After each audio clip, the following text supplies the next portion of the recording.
This episode is brought to you by Excel Coaching Academy.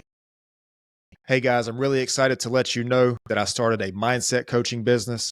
So what I want to do with this business is I want to help entrepreneurs, business owners, salespeople, leaders, and fitness enthusiasts or athletes develop the right mindset to increase revenue, improve business or performance, and overcome the challenges needed to become the best version of themselves.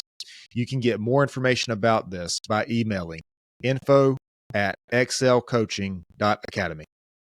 Talking to be full screen on you. And it's just, I don't know. Yeah, I can do it to where it does like, it uses an AI. So the AI can do like a highlights, or we can do like just this. But I feel like it's better if it's focused on whoever's speaking, you know?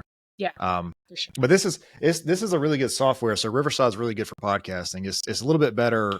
I mean, it's made specifically for podcasting. So I think it's better than Zoom for this purpose. Nice.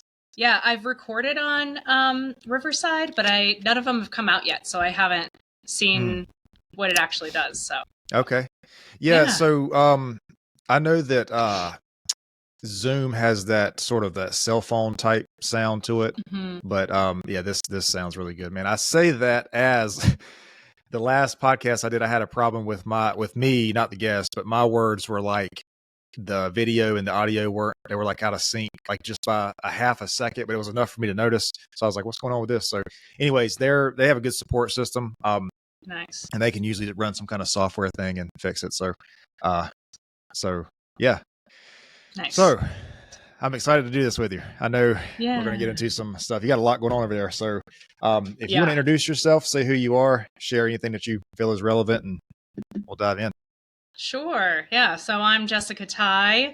I am a psychologist by training, and now I'm a career and leadership coach. And I have a background in mental health and was an executive in healthcare for 13 years. And now I have my own business, and I help other people on stress management, career changes, transitions, things like that. And then I also have a small part of my practice where I still work with folks who grew up with parents who had mental health issues. So that's a small part of my practice. And so, yeah, I do have a lot going on. That man. Yeah. Well, so that's a lot, but it's also like a lot of very big things. Like I feel like mental health is like a huge thing, you know? Yeah. Yeah, so for sure. Is that mostly what you do is like mental health? I know you said like there's some stress stuff in there, like. Yeah. It's mostly, so I work mostly with healthcare workers. Okay. Because that's my background. Okay. And I work with them on burnout and stress and either staying in their job or career or finding something new. So whatever their specific goals are, or maybe just elevating their leadership skills, because I also work with leaders who are working on team building or team dynamics, things like that. Yeah. So it would sound, it kind of maybe sounds backwards that you mentioned leadership with that, but it also makes a lot of sense because leadership, I feel like, is directly related to the person, like it's related to you as a leader. Like I feel like, I don't know, man. I feel like when we talk about leadership, we think about like what we do for others and other people, but it comes down to the person. I feel like, like being the best leader, I feel like is being your best self to other people in a way that they benefit. I feel like. Yeah, absolutely. Well, and I was, there's a phrase called servant leadership. I know it's kind of a buzzword right now, but that's the kind of leader I was. I really believed that I was of service to others, and that's who I work with too. I work with other servant leaders. Those are the folks that are attracted to me because they really do believe that they're doing this for a purpose. They're not just doing it for a paycheck. They love their teams. They love what they do, but they're putting too much of themselves into it and don't have enough left for themselves at the end of the day. And that's what they really want, is to have time back in their day, to spend more time with their family, spend more time with hobbies, and not just doing the job, 16 hours a day, every day. And so that's what I help them do, is help, heal from that stress and then find more work-life balance. Okay. Well, I feel like one of the things, man, about maybe that makes the best leaders, I feel like, is like self-authenticity. and like vulnerability. And I feel like a person, they don't have that unless they're very grounded with themselves, unless they have like a strong sense of, unless they have that humility to be like, you know what, I was wrong about this. And I think that's like, to me personally, that's the difference between a leader and like a boss. You know what I mean? Like, because I've been on both sides of the spectrum. I've been in the jobs where I just did not felt like the leadership was more like you could tell it was a role instead of the person, if that makes sense. Yeah, like a calling. Yeah. Yeah. Like they're just doing it for the paycheck. Yeah, I think what is something crazy, man. It's like I'm sure you know who Jordan Peterson is. Oh yeah. Yeah, so he mentioned one time, and I don't have the source of this statistic, but he said something like 60% of managers offer zero or negative net value to a company, which means that like most people who are in managerial roles shouldn't be there. They're actually doing more harm than good to the company, it sounds like. Yeah. I wonder, I haven't heard that piece from him, but I wonder if he was talking about like CEOs, like C-suite level, or like Probably, middle manager. Yeah. A lot of people that I work with is that like middle manager. Okay. Kind of because they might have other directors and leaders underneath them or teams underneath them, but a lot of them do not feel like they have the autonomy to make decisions for the company. And a lot of managers feel that way. Yeah. Okay. So they don't feel like they have that autonomy. They feel like they're just checking boxes all day. They're in meetings all day, and they don't have enough time to necessarily do their job. Right. And they feel like they really want to do a good job. They want to do a good job for the company, but the external pressures from the company really hinders them from doing a good job. And then the internal pressure that they put on themselves to do a good job, especially in healthcare.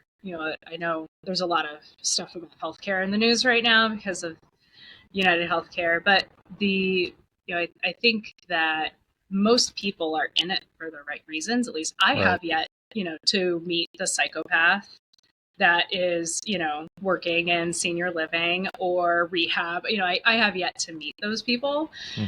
Most of them are in there for the right reasons.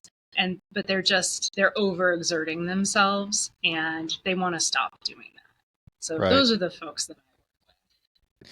So I'm glad you mentioned that because, first of all, that's encouraging to hear that you haven't met psychopaths in the healthcare industry yet. Cause I feel like if there was going to be a psychopath, I feel like that'd be the worst industry for them to be in. You know what I mean? Maybe second to that would be like finance. And then, anyways, but like, so I'm curious about this because I own a landscaping company and we're like a small, we're not like, crazy big or anything, but we're like a small business. There's 6 of us total right now. And so I'm curious about this because we do a lot of like commercial stuff. Like we work with other companies. There's people that like we go to a person and they go to a person and that kind of thing. And I'm curious, like what it seems like on that bigger scale, the systems of the big companies, it's like, I feel that like sometimes they're too complex to be productive, if that makes sense. Oh yeah. Cause like at a certain point, man, if you have too many systems and you have too many things on one person, it gets to a place where it's like inefficient, And I say all that to say this, we talk about managers and like mid-level managers and leaders. I feel like most of these people, I know Jordan Peterson said, oh, well, 60% should be there, but like, I feel like 90% of them are overworked. You know what I mean? Like there's more on their plate than probably what it should be. Well, yeah. And I think, one of the cultures in the workplace that I can attribute to that are they're managing to the financial statement, they're managing to the shareholder, and productivity is all that matters. And so it becomes about, these systems start to be in place, speaking specifically about healthcare, the systems are existing to check a box for somebody else. Check a box. And it's not about actually caring for the people and caring for the patient. And there's so much redundancy. And I think that's what he's speaking to, which I completely agree with. There's way too much red tape. There's way too much there. It just makes it from the patients to everybody that works there. It just creates a system that nobody wants to be a part of. And that's, I think, the conversations that, are happening now. which I think is a good thing. It just, it happened for a really horrible reason. But I think which I'm talking about the murder of the United Healthcare CEO. Right. But I do think, murder's wrong. I'm just going to go out on a limb and say that. Yeah, just for sure. Murder's wrong. Yeah. But I think the conversations that are happening around the system and how it can be improved, I think are very encouraging, and conversations that need to happen. I don't want to interrupt you, but I got something's happening with somebody's mic. I don't know if it's mine or yours. Okay. I'm hearing like a fuzziness. Am I clear? Okay. Do I sound clear? You sound clear. Here, let me. Oh, I can't put on the echo cancellation while we're recording. It might be my earbuds, which I can take them off, but it's really windy where I am. We're getting a storm coming in. So okay. I can go grab my other headphones, though. So is your mic, the mic you're using is your headphones? Yeah. Okay. I think that's actually what it is, to be honest. Is it? Okay. Let me go grab my other headphones real quick. Okay. Yeah. I'll stop this and then we'll start up again. Okay. Right. Sounds good. Yeah. Okay. Give me. Yeah. Okay. Yeah. Yeah. Yep. That makes sense. We had a threat of like some ice last week, and living in South Carolina, everybody kind of freaked out. And, I'm sure. Yeah, because we're not prepared, man. We get like an inch of snow and the entire state shuts down. Yeah, for sure. Yeah, no, I hear you. But yeah. So we were talking about leadership and like mid-level management. Yeah, I don't know, man. I just like, I think we should give people in these positions a little bit of grace, because I think a lot of them are overworked, Mm-hmm. Especially the mid-level. It's like, because any job, like, so before I started my business, this is no lie, I had like 30, maybe 40 jobs of like, just warehousing jobs, you name it, whatever. Mm-hmm. And it's just like, one thing that I remember, and even now I still see sometimes, is like, these people, I think you said it the best, they're checking a box for somebody else, but it's not really leading to productivity of what they're trying to do. Absolutely. Yeah. And I think about that now these days with like the, my company that I have now. And I'm like, well, maybe I'm just thinking about that because I'm from a smaller operation, and it seems like maybe, systems that aren't as complex as this makes more sense. But I don't know, man. I don't know. I mean, it might be that it's just how it is. Yeah. Excuse me. Yeah. I think, well, you have your own company and you have your own private business, so you can make your own decisions, and it's small. So there's not, as many, there's not a need for that kind of redundancy. But if you were a nationwide landscaping company, you might be like, well, I want to know how Milwaukee's doing. And, but somebody's got to put in that data.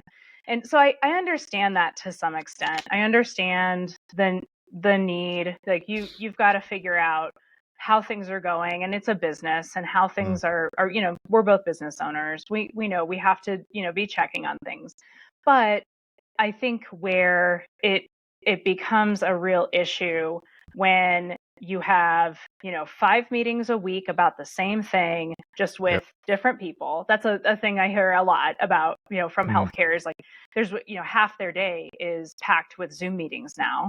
Wow. And then they have, 2 to 3 hours to do an 8-hour day, which they already had.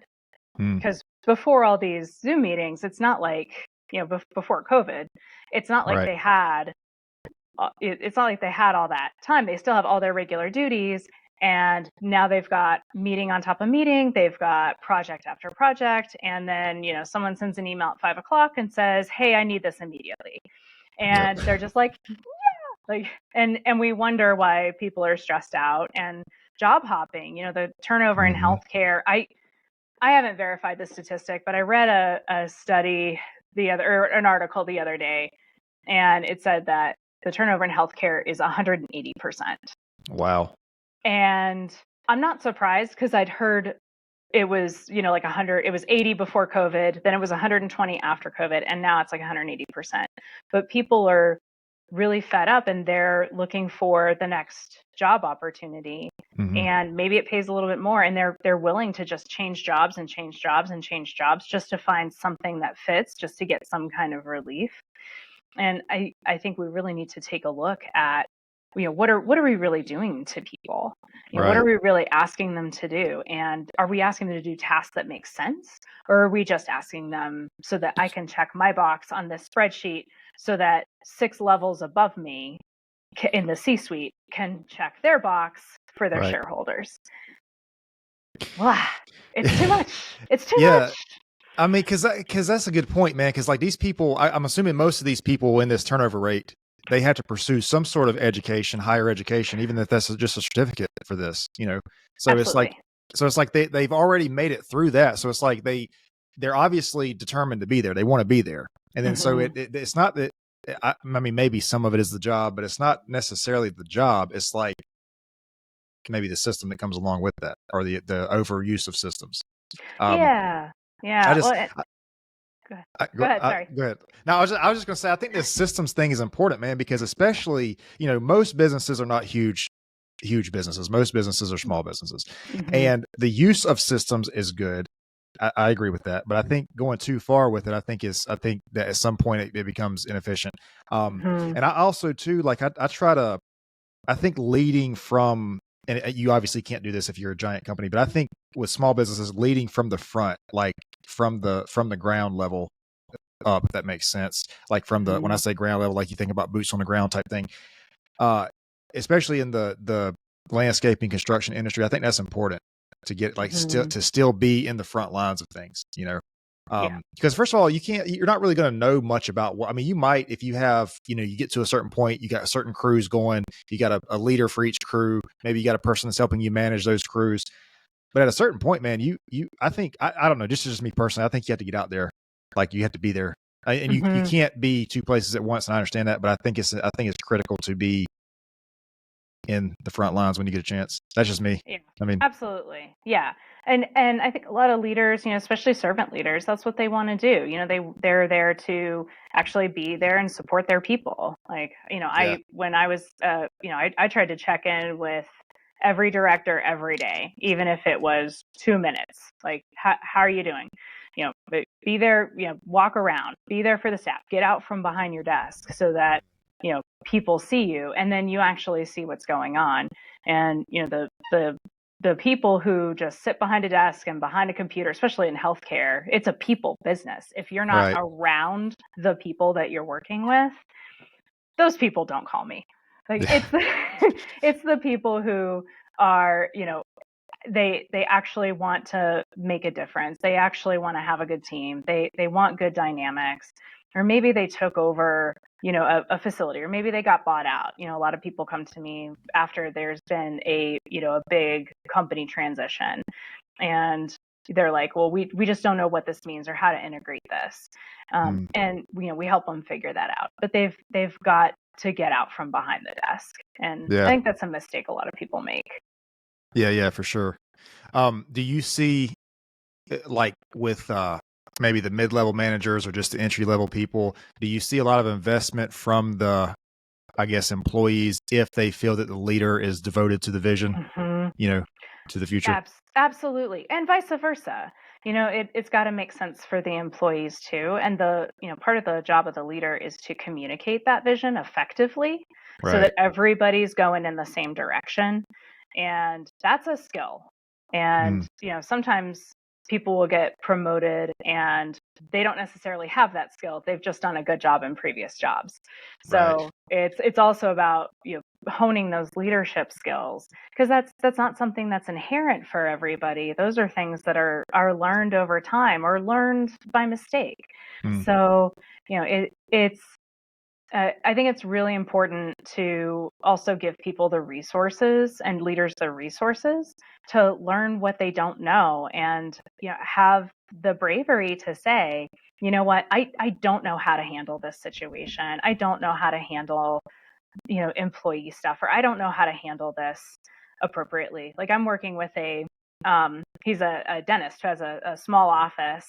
And he came to me because he's getting ready to retire, but they've been running the the same office, the same way since, 93. And he's like, I've got all these Gen Z people. They're getting bought by, they're becoming a part of a corporation. And he's like, I don't know what I don't know. I don't know how to work with this new generation. I've been working with the same people since, for 30 years.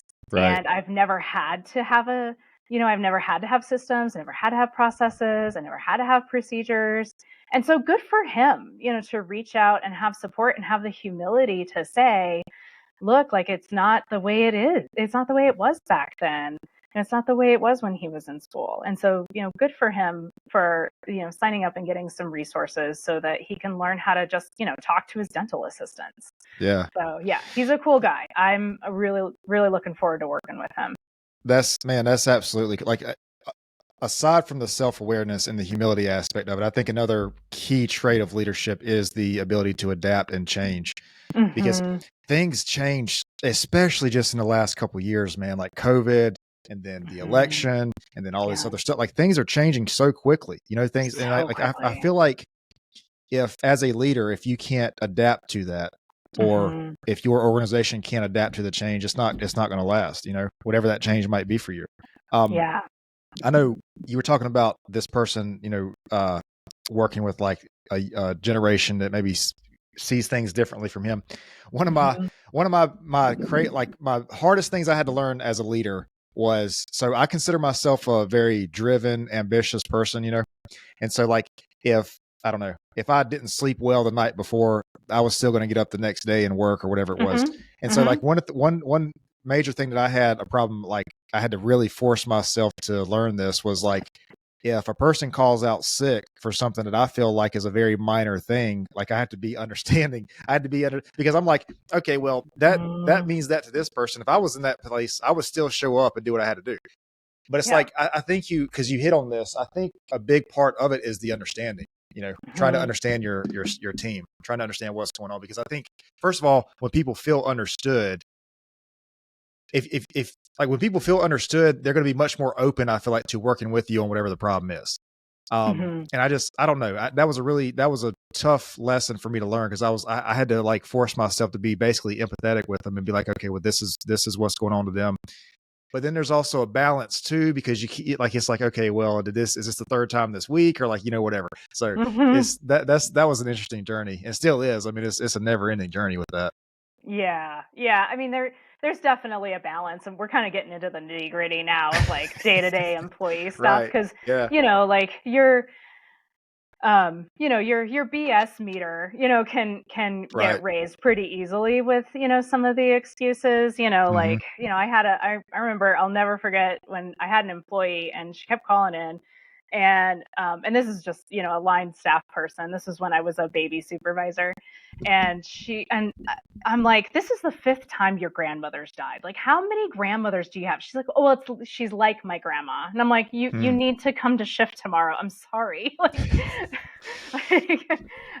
I'll support you however else I can, but I'm sorry. I can't let you call in for, every single loved one in your life. And and I'm like, you can't have 5 grandmas. I'm sorry. So you, I'm sure you have a lot of experiences with this, but you said you were in the executive, like, healthcare executive, like, you were in, like, the, what was that like? I ran, like, facilities and things like that. Okay. So, I mean, gosh, I guess, can I have a topic? How was it? It was, I mean, I was in the same boat as a lot of my clients, it was too much, a lot of the time. I loved it. I loved what I did. I loved my team. Some of the systems that I teach now are, about team building and ways to build a cohesive team. And with my degree, I use my psychology background to do those things and teach those things, and how to, really connect, because I really do believe, like, that giving people the opportunity to actually really connect and, really support. Like, we had action plans coming out of our meetings on how we were going to support each other. That was the action plan, not, how are we going to do this? How are we going to meet this metric? Not how are we going to do this? And so I did things very differently, and that's what I teach other people to do too. Okay. But it's lonely, Yeah. because who you going to talk to when you got a problem? You can't just go to the water cooler and be like, man, like Stacy's really eating my lunch today. Like you can't do that. So you've got to find other leaders and other ways to kind of talk about, your issues. But yeah, that was what it was like for the most part. It was all three things. I loved it.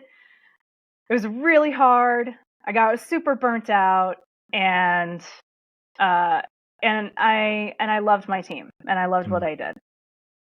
Yeah, you mentioned that it's lonely, and that's you're not the first person that I've heard say that. And the reason I ask you that is because I think a lot of people from the outside looking in, it's easy to look at executives if you're not in that role and think that person has an easy job, and it's absolutely not an easy job. Like any person that I've ever known that's been in an executive position, they are very hardworking people. And most people, I don't think most people want that level of responsibility. It's like, it's kind of like if you're outside of the, it's hard to see the trees if you're in this forest type thing. But if you're not in that space, man, it's just like people, like being a small business owner, people be like, oh, you make your own schedule and you can do whatever. And I'm like, listen, man, if you knew. No, you are a slave to your clients. Yeah, I'm like, if you knew, man. First of all, it took me 10 years to get to that point. Secondly, if you like the responsibility, but so you mentioned mental health, and there's a lot of talk about mental health these days, which I think is a good thing. I think the awareness around it is a good thing. What are your thoughts on that? Like just the progression we have towards mental health? Because like I said, there's a lot of people, I think, being a lot more open about it these days. Yeah, no, I think it's great. I am so encouraged by, there's a lot of professional resources out there. Those continue to grow.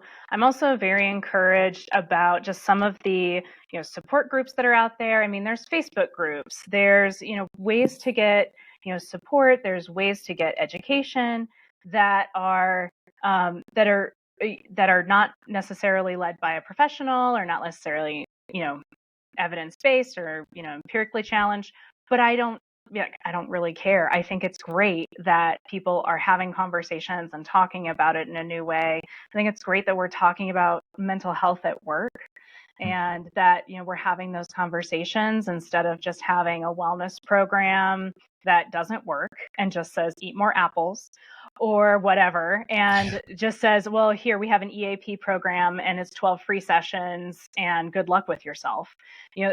There's conversations being had about what wellness actually looks like, what things actually work, and I think companies are making real resources available, for their employees, and I'm very encouraged by that. I'm very encouraged about the conversation, because the first thing you have to do is, reduce the stigma so that people are open to talking about it, and then they're open to getting help. There's a progression there. So I'm very encouraged by all of the resources. A lot of stuff's online now. I think BetterHelp is great. Talkspace is great. Make it easy for people. Make it a low bar to entry so that people can research these opportunities for themselves and get the help that they need. I think it's awesome. I think we're living in a really good time. Yeah. Well, the information is definitely out there. We have podcasts and Spotify and YouTube and all that stuff, and the information is definitely there. Yeah. And I've known, first of all, if we're completely honest, we all have some mental health thing, whether that's anxiety or whatever, stress, whatever it is. I feel like we all have a mental health battle. But I know people who have had like very bad depression, and it's like it's almost like they feel isolated by it.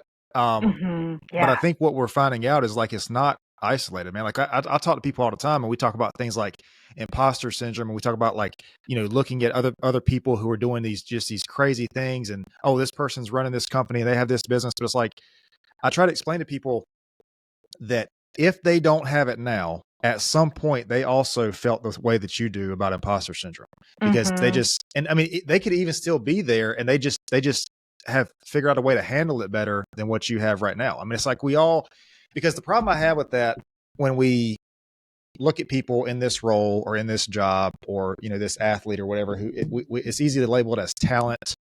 Mm-hmm. But when we do that, it's like we put those people on a pedestal and it makes it seem like it's out of reach for us to do, especially if it's something that we aspire to do. Like, if I want to be a professional athlete, I'm looking at a professional athlete, like they have it figured out. It's like, no, dude, that guy works every day for that. Like they do 2 workouts a day for that.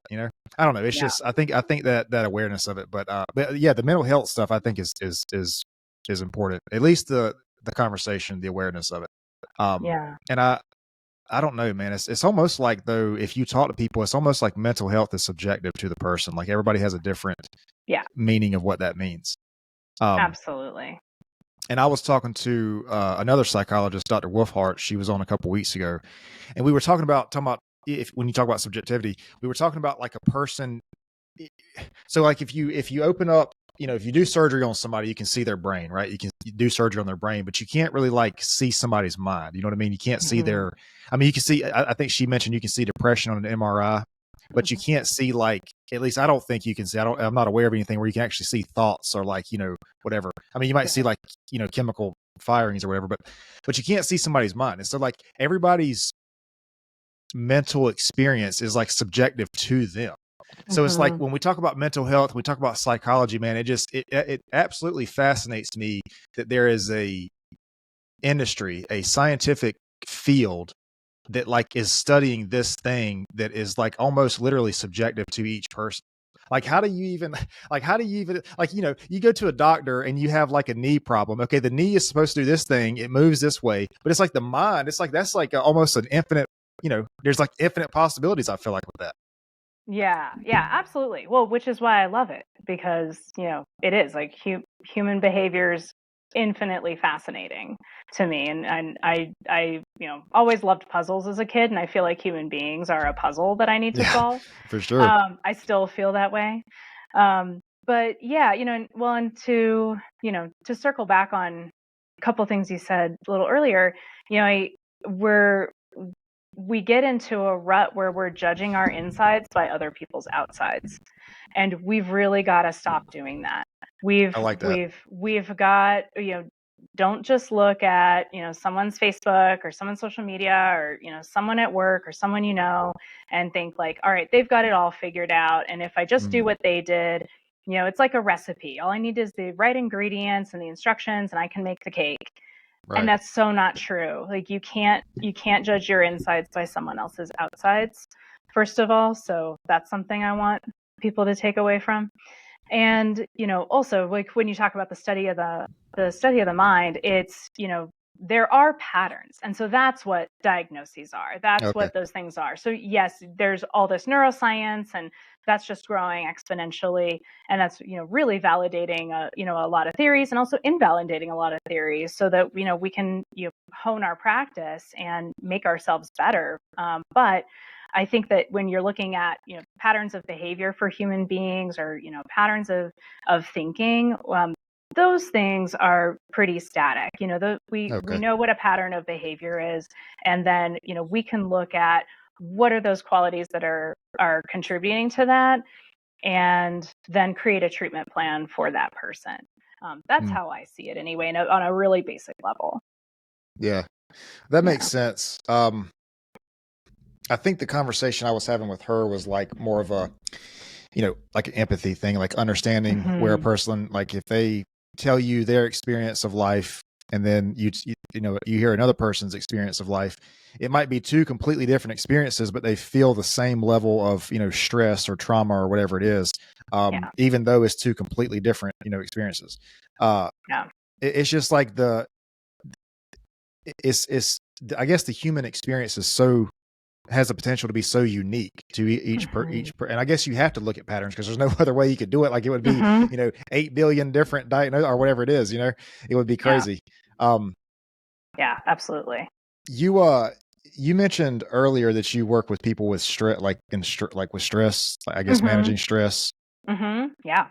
Do you help people, I guess maybe I don't know if that's a talk therapy thing or if you recommend like fitness or if there's like a lifestyle, like what, because stress is like a huge stress is a whole other rabbit hole that you could like, I feel like infinite ways to handle that.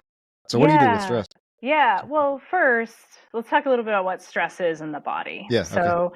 So stress is really a low-grade fear response. So we kind of have to talk about fear in order to talk about stress. So fear is when, we were, in our ancient history, when we're running from the saber-toothed tiger, right, we would experience fear. And fear is a wonderful gift, actually. Fear tells us that what we're afraid of isn't happening now. We're not getting eaten right now. Yep. So we have time. We have time to assess our resources, assess our situation, make a plan, and execute a plan so that we don't get eaten. That's what fear does for us. It gives us a bunch of adrenaline, and it makes our body ready to fight, flee, freeze, or play dead.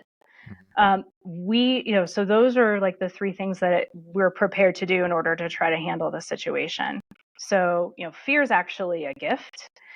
Now, stress is a low grade fear response. So your body is still at a heightened state because that's what stress is.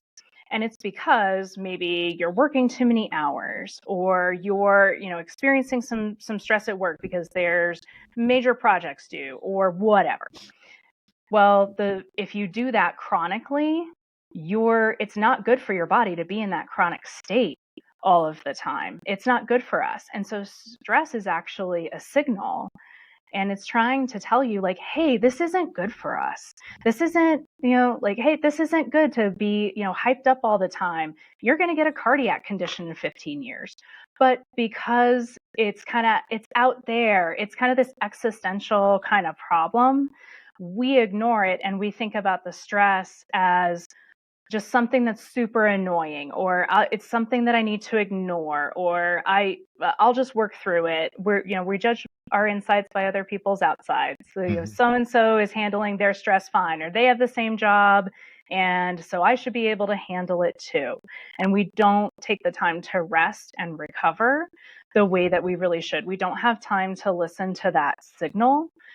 And I think that that's a real mistake, to not listen to what stress is actually trying to tell us. It's trying to tell us that something's wrong. So that's the first part, is look, that in a nutshell, that's what stress is. So you should stop ignoring it and sweeping it under the rug and start listening to it and giving it the respect that it deserves. The first few things that I do is I basically kind of do an autopsy of the person's day. Like, all right, we're going to really go through and say, where are your main stressors? What does it look like for you personally?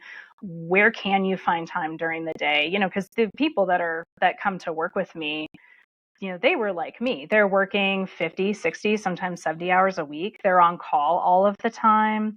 They're not taking their vacations. They're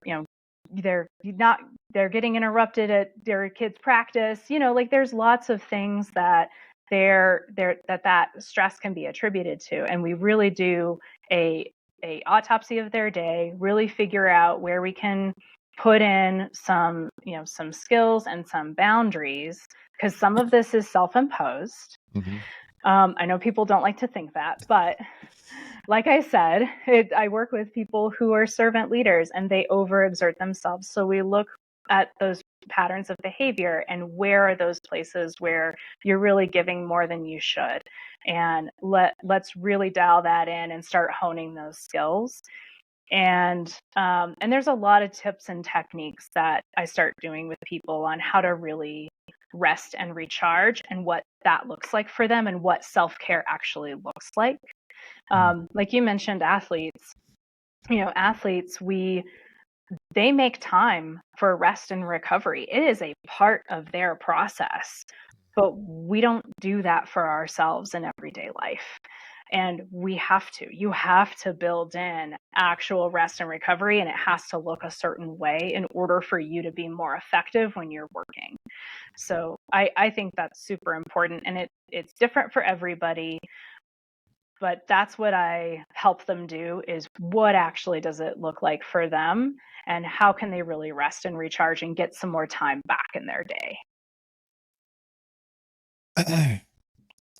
Something that I really want to make a comment on about this, and correct me if I'm wrong, but it's like, okay, so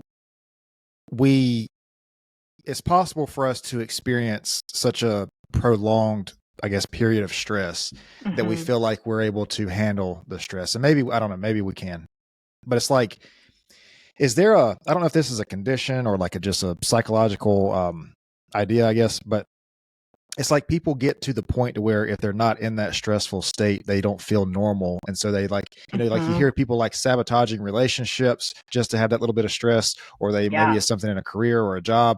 Like I just think people need to be aware of that, because I feel like that's a real thing. And that there's probably, I don't know what that could, there's no tell, who knows what that could be, but it's like, if you can't be present with yourself and you need that stressor to take your mind off of that, well, that sounds like a bigger problem than the stress itself, Yeah, absolutely. And that is totally a part of it. You're totally right.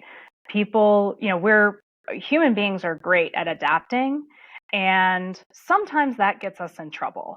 And this is one of those ways that it gets us in trouble, because we can adapt to really high levels of stress, discomfort, and dysfunction.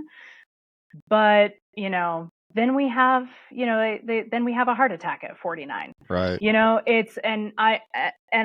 don't say that flippantly. Like, last year I lost two good friends and a colleague within 2 months. And I lost my favorite boss of all time, lost him to alcoholism. I had no idea he drank. And he's my age. I'm 46. I lost another really good friend. He had a heart attack at 49, and another colleague completed suicide, all within 2 months, and all in the same area, the same geographical area, all in my same industry. And all of them, I saw them all as really stressed out people, really burnt out people who really needed some support and relief. And, so like, this stuff is serious. Right. We've got to take it seriously. And I think we can, if we look, and if your listeners kind of look at the people that they know in their lives, we all know someone like that. We all know, like, if they keep going at that pace, they're not going to be able to go forever.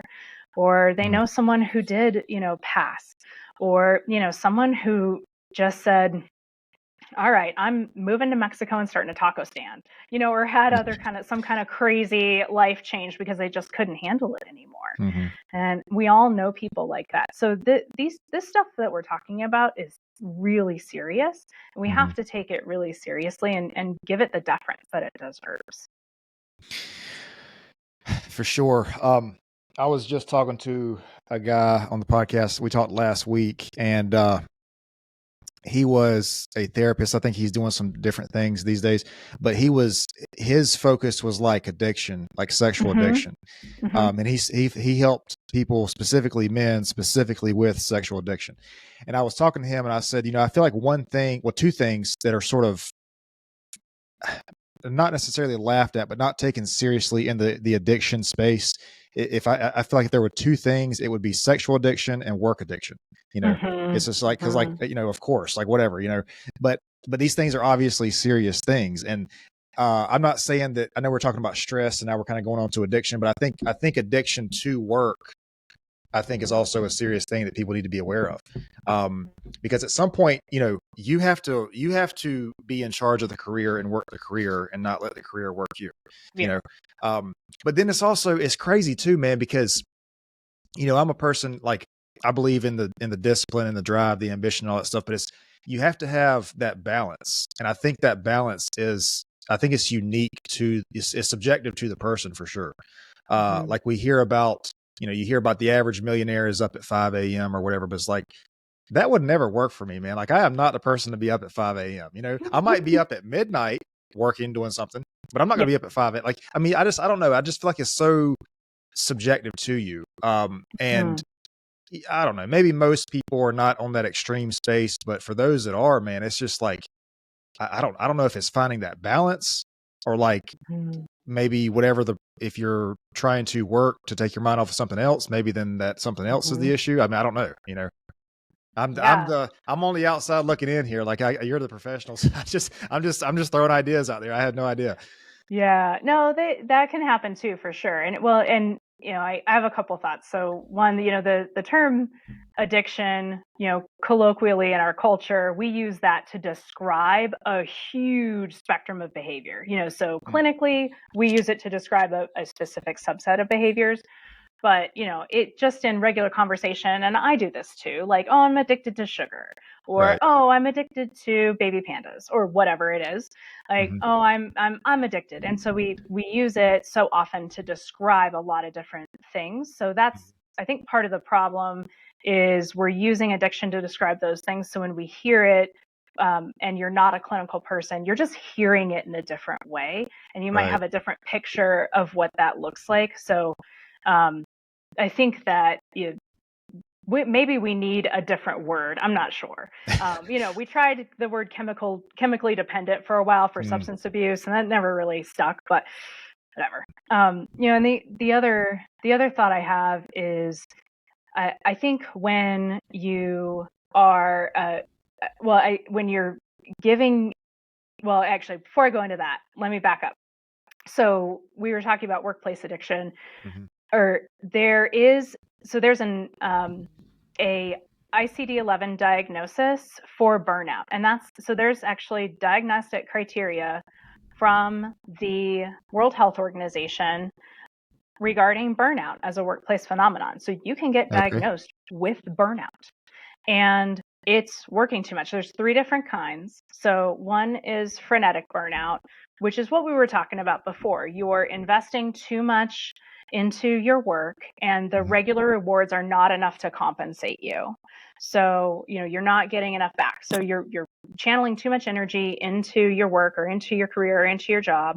And then the regular rewards like merit increases or benefits or whatever the regular benefits are not enough to compensate you. You're like, whatever. So I'm getting a raise while I'm still working 60 hours a week, and I'm on call all the time, and I can't take it anymore. And why are you people doing this to me?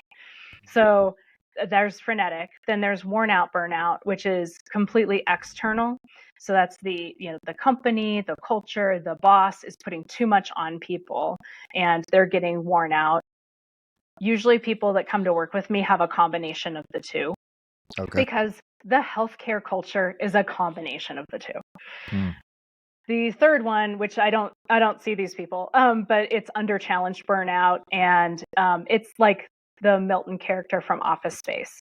It's the person who's just they're under challenged, they're just going through the motions, they're way too smart for this job, and they get burned out because they're just eking their time away until retirement. So those are the 3 different types, and you can actually get diagnosed. Insurance won't pay for your treatment, by the way, but maybe someday it will. We're getting there. It was just in 2019 when they put this out, and nobody talked about it because COVID. So now we can start talking about it again. But yeah, it's an actual diagnosis. Well, that's I didn't realize it was a diagnosis. I mean, I was familiar with people burning out, but this is the first time I'm hearing about under challenged. But that makes sense because I feel like people. I feel like most people, if not all people, are motivated by that pursuit of a thing that's higher than them. Whether that's a career or a family or whatever it is. And I talk about this a lot on this podcast, but this sense of purpose, man. This sense of working on something or towards something that's higher than yourself. And then also too, you mentioned working towards something that you feel like you're putting more effort in than the rewards you're getting out of it. Right.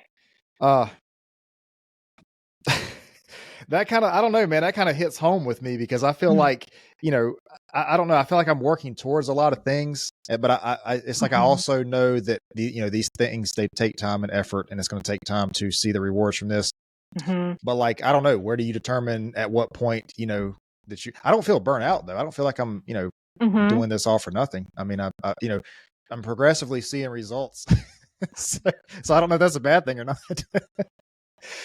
Yeah. Well, I think I would need to talk to you about specifics to really I got you. hone in on that and see what that's about for you.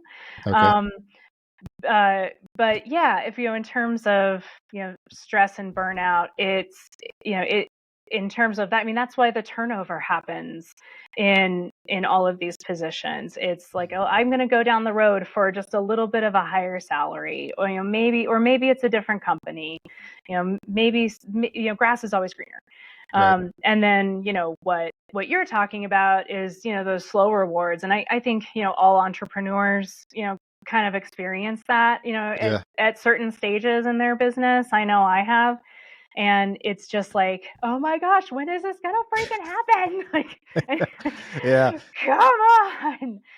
And I think that's just part of what we signed ourselves up for. well, but yeah, and that was, I guess that's maybe kind of my point, is like, I don't know how else to say it other than you have to find that balance for yourself. Like, I feel like a lot of these things can be answered if you're willing to explore these ideas with yourself. Yeah. Because I mean, even though I'm working hard on these things, and I'm trying to be patient, which patience is something that I definitely need some improvement on. But I'm trying to be patient, and I'm working hard, and I'm staying consistent.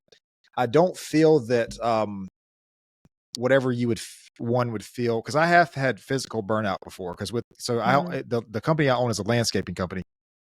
And so it's, the actual work in the business is very hard, demanding. And so I have felt that physical burnout before. And I know when I'm there, or when I need to back off from that. But, I don't know. I don't think it's a burnout thing. I think it's more of like, I have this vision. I know where I want to go and what I want to pursue. And, I'm taking the steps to get there, but it's just, it's just that process, man. It's just the journey of it. It's just taking too long. Well, I don't know that it's taken too long, because I'll tell you, man, so I've been in business for 10 years. This year, earlier this year was 10 years, or last year was 10 years. It's actually almost 11 years at this point. But it's like, I tell myself, and I tell people all the time, like, dude, if I would have worked for those last 11 years, the way I've worked this last year and a half, I mean, I don't even know, but I couldn't, though, because I didn't know. There was a lot of things I didn't know. I didn't know. I had to learn the leadership aspect of it along the way. I had to learn all the business stuff along the way. So I guess the way to phrase it would be, if I could take the knowledge I have and then start and then work as hard as I've been, maybe then but I don't know, man, a lot of these things you just learn by experience. You can go to YouTube, which is what I did, and you can go read anything you want to read. And I'm not saying that college education in business management is not worth it, but I'm just saying, there's a lot that you can't learn from that. I mean, you have to be in the experience, I feel like. You've got to do it. Yeah, but it's also a very rewarding experience. This is starting a business, man, is is one of the best things I've ever done. And it's not just it's not a financial thing. It's just the way I've grown as a person, has just been phenomenal. And it's like I tell people all the time, when you're pursuing that career goal, whatever it is, who you become in the process, as long as you're heading in the right direction, that's the prize. The destination is you get to that, you build that thing or whatever. Yeah, that's great and everything, but who you become, because who you become is a lot more important, because if you get to the destination, you might get there and want to pursue something else, which is completely okay. But it's who you become in the process. That's an experience that's going to follow you the rest of your life, Yeah. And I don't know, man. I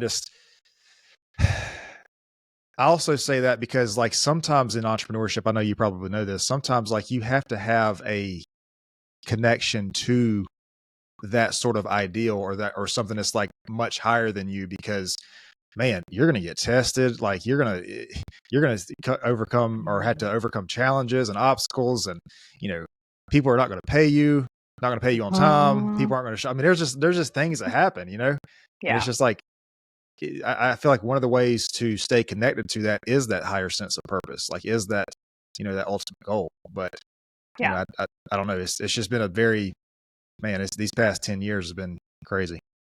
Yeah. I absolutely. I mean, I'm not the same person I was when I started this business. Mhm. I'm, Well, you can't be, you can't be. Right. Yeah, and but I'm the same way. I'm much better for it. I've grown a lot. Mhm. Yeah, I think I've grown in the last, I mean, really in earnest. I started really hitting the ground running a little over a year ago, and uh, I'm definitely not the same person. Then, yeah, it's been just exponential personal Mm. growth. You kind of have to, because Yeah. you don't have people at the office to, bounce ideas off of. You're just Right. sitting there in your own stuff, trying to figure it out. And I'm proud of that. Mhm. And it sounds like you are too, which is awesome. Are you, and I'll give an example for myself, but are you open to sharing what do you think was like, the biggest way to grow personally? Like for me, it was fitness. For me, it was like, a fitness routine. Like I Yeah. noticed that when I started a fitness routine, which, believe it or not, was 5 years ago at this point. That's crazy. Nice. But it was like 5 years ago, man, when I started that, a consistent, disciplined fitness routine. That's when I really saw, I say it all the time. And I was talking to somebody, I was like, dude, I feel like when I started focusing on myself, I feel like my business improved as a result, Yeah. but to me, it was really the start of that. The catalyst for that was that fitness program. Nice. Yeah. Yeah. And fitness is important to me too, but I had some injuries, so mine is more, rest and recovery right now. But I think for me it was more inner work, so Okay. I was overworked. I was on call all the time, working in healthcare. And then when I finally, quit my job and actually started my business, I had time on my hands that I just didn't have. I had, time to journal, and I had time to actually process what was going on with me. There were body changes, like my hair was falling out, my nails were brittle. And then, I remember writing in my journal, like, I don't think my hair's falling out anymore. Like, oh, the ridges are gone in my nails. Like, so there's these physical changes, and then also these mental changes. I remember the first day I woke up and I was just like, I'm making no money, I have no clients, and I'm so happy. and I'm so glad I did this. And Yeah. it's those little small moments. So for me, it was a lot of inner work because I had time to do it. I was, of course, building the business and hustling and doing all the things that, you've got to do, and learning and growing. And, like you said, a lot of YouTube, had a business coach, did all the things, did what I needed to do. But there was a lot of inner work that happened. And now that's a huge part of my practice, so that I stay on top of that, because, I think I got, really sick in myself, just not paying attention to what was going on internally. And, the things that you have to do in order to work at that high level, work at that stress level, be on all the time, 24/7, either not taking a vacation or getting interrupted on vacation, and, not going to my kids' practice, and like, oh my God, like, it's just it was too much. Just going through the things that you have to do to yourself to work at that high level are really detrimental for yourself and everybody around you. And so I had to completely flip that around in order to heal. And that made a huge difference for me. And so I still do those things. Yeah. Man, journaling is incredibly powerful. Like it's almost impossible to verbalize how important journaling is. I journal often, but I don't know if you get into this. I don't journal as often as I do for like dream journaling. I don't know if you're a dreamer or not, or if you work with people in the dream space. Or I have worked with that before. Yeah. Oh man. Yeah. I'm not a huge dreamer, to be honest, but okay. I do, taking classes on dream interpretation and things like that. So it is, part of something that comes up in conversation. It's incredibly powerful. And I don't know, as far as in the psychological space, I don't know how you guys do this. I don't know if you study like one person or not, but was it Freud who was the dream guy? Or Jung was what okay, his who was his partner for a while okay, was a huge dream guy. That's more the take that I have okay, okay, is on Carl Jung, but okay. yeah, I Freud did too. But it I was forgot. mostly about moms and dads and your own. I It was got you. very hypersexual. Okay, And then Jung kind of took it in a different path. okay. So I think I had it mixed up. Yeah. Um, yeah, but no, dude, if you can interpret your dreams, man, I think it's incredible because like Yeah. it's like a way I feel like to communicate with your subconscious mind. You know what I It mean? is. Yeah. And Hmm. it will Yeah. tell like people will talk about like, oh, I saw a cow in my living room or whatever, and yeah, that might be crazy, Hmm. fearful even, like it might be crazy to think that, but if you really analyze like what those things mean, like there's a message in that. You know what I mean? Hmm. Yeah. Um, Yeah. and I love doing, like I dream probably a couple times a week. Nice. And I really like to analyze those and what does this mean? And then once you do that, just like journaling, like when you journal about your day or whatever, you do it over a time period, you'll see like reoccurring Hmm. things like, oh, like, this made me feel this way a couple weeks ago. And now here we are again. So what's going on here? You know, Hmm. it's just, I don't know, man, that self-reflection, the self-reflection, the self-confidence, that I guess you would say intuition, the self-guidance. I mean, all these Hmm. things are like, it's insane that we have that ability or power or opportunity there, Hmm. Hmm. like, I mean, can you imagine, can you imagine trying to explain somebody who doesn't know what intuition is? Can you imagine trying to explain that to somebody? Like, Yeah. Yeah. I mean, I think I would go with if someone didn't know what intuition was, I think I would go maybe with instinct, like because we all hmm, have, an instinct yeah, to some degree. Like I might take it in that way, like, well, instinctually you talked about a time when you did this. And hmm. well, that's intuition, and it's that little voice in your head that, sometimes we ignore and sometimes we don't. And That's so actually a good way to put it because I've always referred to it as your inner voice, and yeah, so I think yeah, a lot of people, it's hard for them to trust that inner voice. Like if they want to, pursue sure. this thing or whatever. It's hard to trust that, which is like, I get it. You have this thought that comes out of nowhere and it says, hey, go start a business. Like that's a pretty major move. You know what I mean? But then Yeah, if you have that yeah, thought, like, over and over, weeks at a time, months at a time, okay, then maybe it's time to explore that. Um, yeah. but I don't know, man. I just had a conversation with somebody and we were talking about this and I was like, it's crazy that voice literally comes from, let's just assume that it comes from inside you. Even if it Mhm, doesn't, if it comes from a higher power, which I think is very possible. I believe in a higher power, so it's very possible. mhm. Like, even if it does, man, that's like, you either have whatever you believe, you either have your highest self, the universe, or God on your side is where this voice is coming from. So it Right. doesn't even make sense that we don't believe that, about ourselves. And I don't know. Yeah. Yeah, I don't know. That's I wanted to get into, I don't know if you do any work with the shadow, like Mhm. like oh, okay. Do you? Yeah, yeah, I do. Yeah. Okay. Yep. The Because I know we gotta wrap up soon, but what I don't know. I don't think that's something you can summarize. I don't think the shadow can be yeah, said. that's a whole other podcast. I think when I think of shadow, and I do some shadow work. I have there's some really good, gosh, I forget what it's called. There's a really cool like shadow journal. Oh, Okay. I don't know what it's called. I'm sorry. If If you I find it, find it, I know I've got it upstairs. But I actually do some shadow work because um I like exploring those parts of myself that, right. and shining light in those places that, Hmm. you don't normally do. And I think that, I think it's all on a spectrum. Like I like to Right. say, a character defect is just an asset that crosses the line.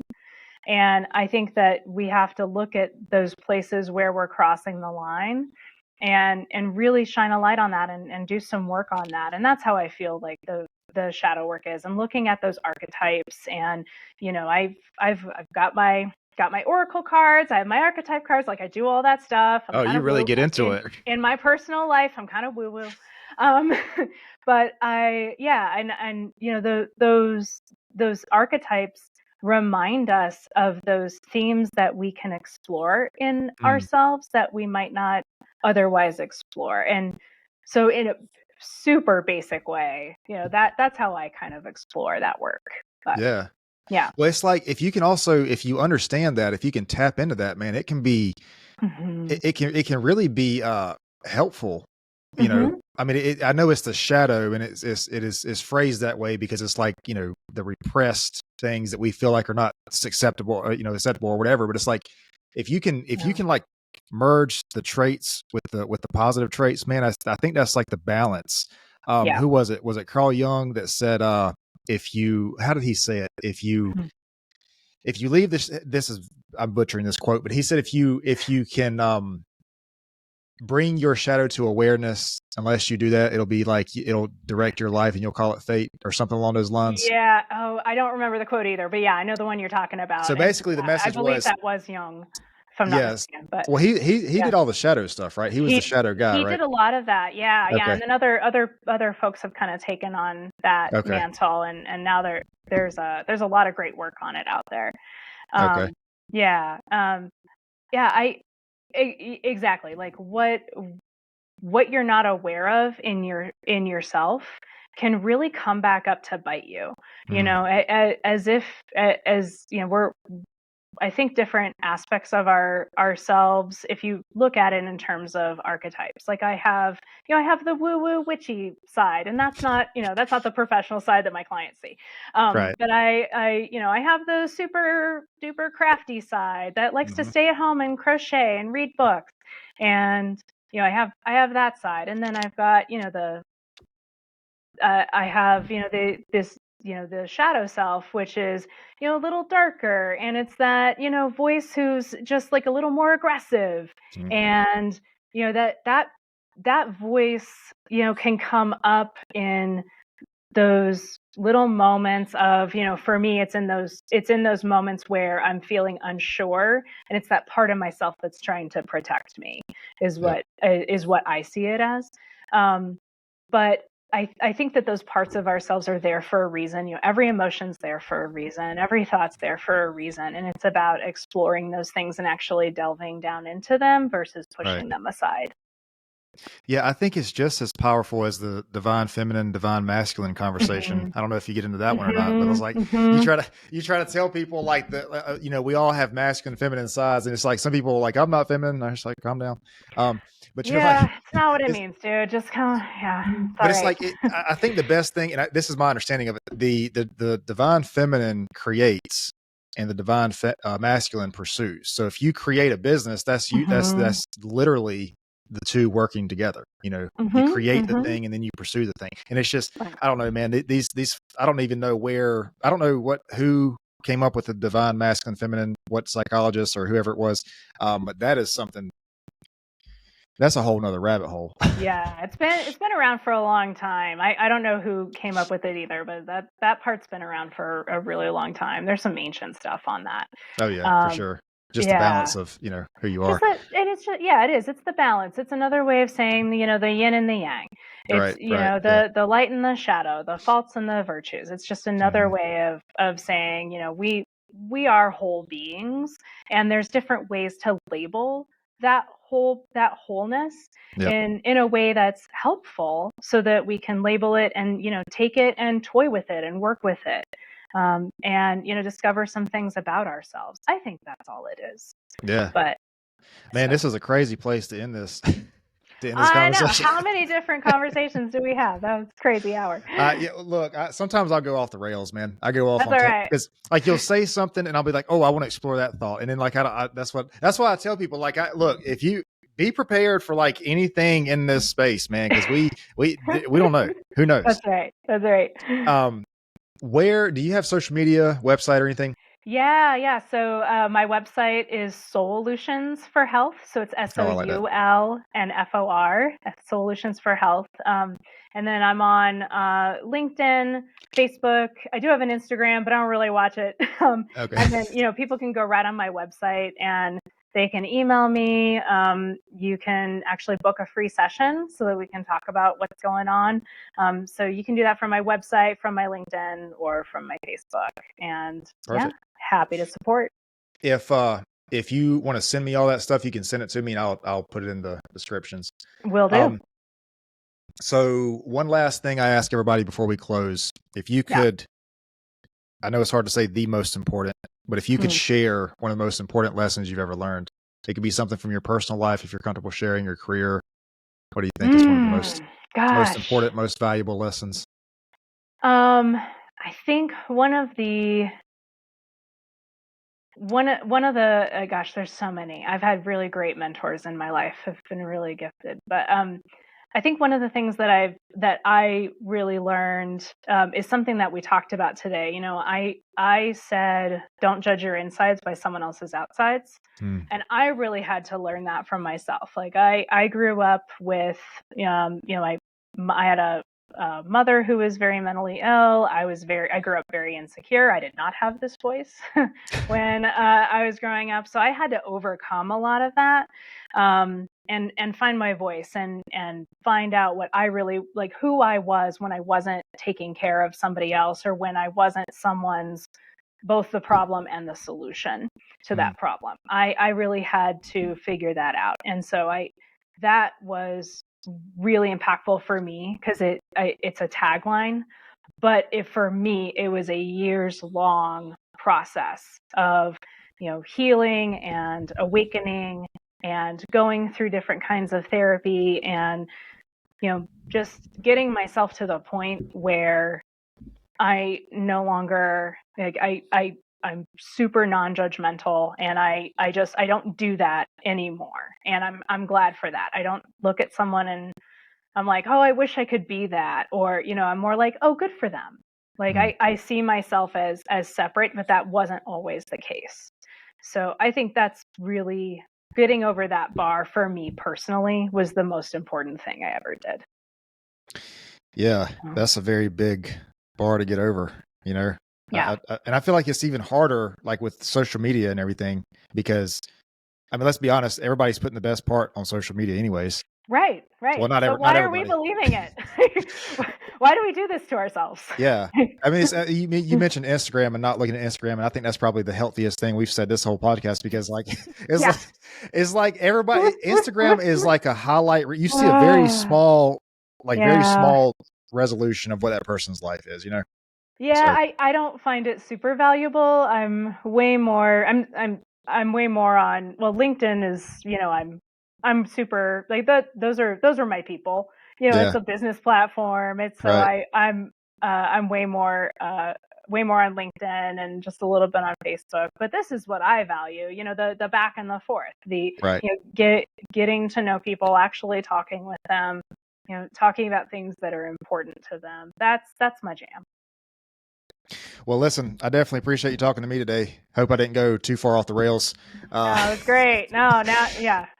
We got to talk about all that other stuff on another podcast. I know, man. Episode. That's a cliffhanger right there. I'll show you all my books. I didn't realize you got into all that stuff. But oh yeah.